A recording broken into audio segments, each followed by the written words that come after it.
های. آقا زبان انگلیسی واسه هر چیزی یک کلمه داره. مثلا من چند روز پیش یه عکس گرفتم، اینو نگاه کنید. این قسمت گردن کبوتر شاهی تو زاویه‌های مختلف که نگاش می‌کنی، نور که از زاویه‌های مختلف می‌خوره روش، رنگاش فرق می‌کنه. این قضیه تو انگلیسی اسم داره، بهش میگن ایریدسنت، یعنی رنگین کمونیه.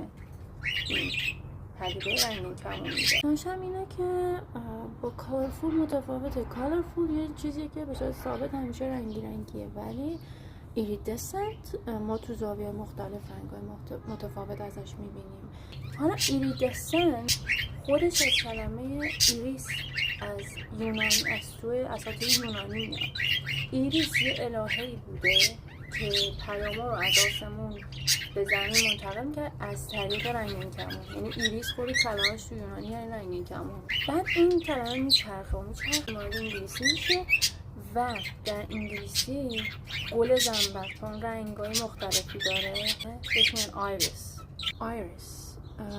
این قسمت عنبیه است دیگه، این قسمت رنگی چشم سیاهه نمیگن رنگی، ولی این قسمت چون تو آدم‌های مختلف رنگ داره، رنگ‌های مختلف داره. It is called iris. اینم آیریسه. The flower is iris. This is iris. And the adjective is iridescent. سطحش ادوانسه ولی خیلی بامزه است. خوش آمد. Use it. Bye.